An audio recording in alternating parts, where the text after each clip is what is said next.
Assalamualaikum warahmatullahi wabarakatuh. Waalaikumsalam warahmatullahi wabarakatuh. Innal hamdalillah nahmaduhu wa nasta'inuhu wa nastaghfiruh wa na'udzu billahi min shururi anfusina wa sayyiati a'malina. May yahdihillahu fala mudilla lahu wa may yudlil fala hadiya lahu. Wa ashhadu an la ilaha illallah wahdahu la sharika lahu wa ashhadu anna Muhammadan 'abduhu wa rasuluh. يا أيها الذين آمنوا اتقوا الله حق تقاته ولا تموتن إلا وأنتم مسلمون. يا أيها الناس اتقوا ربكم الذي خلقكم من نفس واحدة وخلق منها زوجها وبث منهما رجالا كثيرا ونساء واتقوا الله الذي تساءلون به والأرحام إن الله كان عليكم رقيبا. يا أيها الذين آمنوا اتقوا الله وقولوا قولا سديدا يصلح لكم أعمالكم ويغفر لكم ذنوبكم ومن يطع الله ورسوله فقد فاز فوزا عظيما. أما بعد فإن أصدق الحديث كتاب الله وخير الهدي هدي محمد صلى الله عليه وسلم وشر الأمور محدثاتها وكل محدثة بدعة وكل bid'atin dhalalah wa kullu dhalalatin finnar wa ba'd. Hadirin para tamu undangan, para saksi nikah dan khususnya kedua mempelai yang semoga mendapatkan keberkahan dari Allah Subhanahu wa taala. Setiap orang yang akan menjalani pernikahan pasti menginginkan kebahagiaan. Namun demi Allah kita wajib untuk mengingat bahwasanya kebahagiaan itu datang dari Allah Subhanahu wa taala. Wa annahu huwa adhaka wa abka. Sungguhnya Allah Subhanahu wa taala dia yang membuat manusia tertawa dan dia juga yang membuat manusia menangis. Maka jika seseorang menginginkan kebahagiaan dalam hidupnya, terutama dalam rumah tangganya, pertama yang dia lakukan adalah berdoa kepada Allah Subhanahu wa taala. Ketika Allah Subhanahu wa taala menyebutkan bahwasanya Allah Subhanahu wa taala akan membahagiakan Nabi Zakaria alaihissalam, akan memberikannya anak yaitu Yahya alaihissalam setelah sebelumnya istri beliau mandul. Allah Subhanahu wa taala mengatakan wa aslahna lahu zaujah. Kami perbaiki istrinya Zakaria dari mandul menjadi dia bisa melahirkan seorang anak setelah usianya tua. Maka hadirin rahmati Allah, wahai saudaraku Iqbal, sungguhnya Allah Subhanahu wa taala memperbaiki istri Nabi Zakaria dan memperbaiki istri-istri orang-orang sebelum kita, dia juga yang akan memperbaiki istri antum. Maka antum berdoa kepada Allah Subhanahu wa taala, jangan melupakan sebuah sunnah yang digariskan Rasulullah SAW sebelum menjalani malam pertama dan seterusnya, itu berdoa meminta kebaikan kepada Allah Subhanahu wa taala. Kemudian kedua, ketika seorang menginginkan kebahagiaan dalam rumah tangganya, hendaklah dia memperbaiki niatnya sejak awal. Pernikahan bukan hanya melampiaskan syahwat, menyalurkan syahwat, tapi dia juga bisa bernilai ibadah.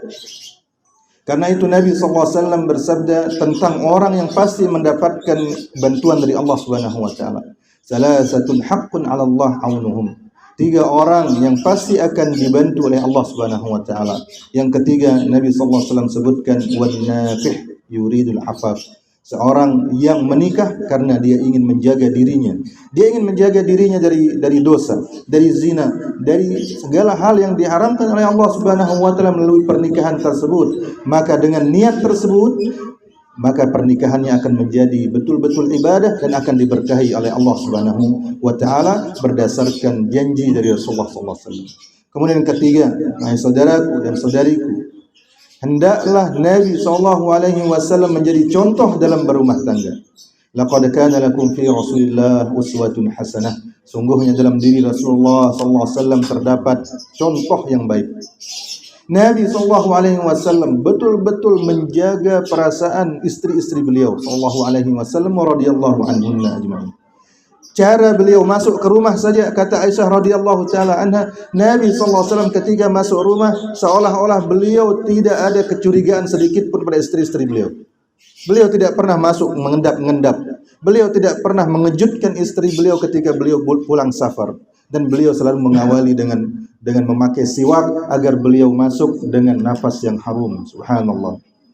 Hadirin rahmati Allah, jika kita tidak berakhlak kepada istri kita, di mana kita akan berakhlak? Jika kita tidak berakhlak mulia di rumah kita, di mana kita akan berakhlak mulia? Nabi SAW tidak pernah mencela makanan. Nabi SAW ketika tidak mendapati makanan di rumahnya, beliau mengatakan, kalau begitu aku puasa hari ini. Beliau SAW jika ingin memanggil istrinya, beliau memanggil dengan panggilan kesayangan, seperti disebutkan dalam riwayat, beliau memanggil Aisyah dengan sebutan Aish. Kita bisa sesuaikan dengan bahasa-bahasa kita. Hadirin rahmati Allah. Hendaklah seorang belajar bagaimana menjadi suami seperti Rasulullah SAW. Kemudian yang keempat, mungkin ini yang terakhir yang bisa kami nasihatkan, yaitu sebagaimana kisah dari sebagian ulama kita ketika dia menghadiri pengajian di masjidnya. Kemudian manusia banyak sekali menghadiri kajiannya. Dia mengatakan, mereka adalah orang-orang yang memberikan keutamaan kepada saya. Karena mereka saya hadir di sini. Dia tidak membaliknya. Dia tidak mengatakan karena saya mereka hadir di sini. Tidak. Tapi dia menisbatkan kemuliaan dan keutamaan itu kepada Allah, diberikan kepada jamaahnya yang mereka rela datang ke masjid untuk menghadiri kajian. Begitu juga seharusnya seorang suami. Jangan ketika dia membawa firman Allah Subhanahu wa taala, ar-rijalu qawwamuna 'alan nisa. Para lelaki adalah pemimpin bagi para perempuan, akhirnya dia menindas istrinya. Tidak. Ketika seorang mendapati istrinya sedang memasak di rumah, hendaklah dia mengatakan, jazakillah khairan ya istriku. Semoga Allah memberikanmu kebaikan wahai istriku. Dia bersyukur kepada Allah karena dia mendapatkan istri yang pandai memasak. Tidak sedikit kita temukan wanita yang dia hanya pandai memasak air atau minimal mie instan yang bisa dilakukan oleh anak-anak kos di zaman sekarang. Bersyukurlah ketika istri kita mencucikan kita pakaian. Jika dia keras sedikit atau berkata yang salah, kita sabar. Ada seorang ulama kita, dia ketika mendapati istrinya agak kasar menjawab tegurannya di rumah, dia langsung memegang tangan istrinya kemudian membawanya ke masjid. Kemudian dia duduk di majelisnya, kemudian dia perlihatkan kepada istrinya bahwa orang-orang mendengar suaranya di masjid. Maksudnya adalah agar ada keseimbangan. Suaminya memang adalah seorang yang didengar di luar, tapi di rumah dia tetap seorang suami yang berakhlak, yang lemah lembut kepada istrinya, yang berbuat baik kepada istrinya. Jika di luar dia tidak pernah berkata kasar, maka lebih wajib pula dia tidak berkata kasar di rumah. Maka ingat ini wahai saudaraku, bersabarlah kepada istrimu, sehingga Allah akan memberikanmu hak dari istri. Sehingga ada timbal balik, jangan sampai mendengarkan bisikan syaitan, karena syaitan selalu datang kepada seorang suami yang akan berbuat baik. Jika engkau berbuat baik kepada istrimu, lihat saja besok istrimu akan buruk kepadamu. Jika engkau lemah kepada istrimu, berlemah lembut, besok dia akan menginjakmu, dan seterusnya. Subhanallah, apakah kita akan terus berprasangka buruk kepada orang yang akan menemani kita seumur hidup kita insyaAllah, bahkan di surga insyaAllah? Maka ini tidak layak didengarkan was-was seperti ini. Kemudian secara khusus kami wasiatkan kepada saudari kami yang insyaAllah mendengarkan suara ini, hendaklah bertakwa kepada Allah. Dan kami ingatkan satu hal yang disabdakan oleh Nabi SAW ketika didatangi oleh seorang wanita. Nabi SAW berkata kepada dia, unzuri aina anti min ba'lik. Perhatikan bagaimana anti hidup dengan suami anti. Bagaimana engkau hidup bersama suamimu setiap hari. Fa innama huwa jannatuki aw naruki. Sungguhnya suamimu itu adalah surgamu atau nerakamu. Jika seorang wanita salah bermuamalah, berinteraksi dengan suaminya, maka itu bisa menjadi pintu neraka baginya. Karena besarnya hak suaminya. Maka di sini hendaklah setiap orang berusaha untuk menunaikan hak pasangan masing-masing, maka dia akan mendapatkan haknya masing-masing dari Allah Subhanahu wa taala. Mudah-mudahan bermanfaat apa yang kita sampaikan pada kesempatan ini.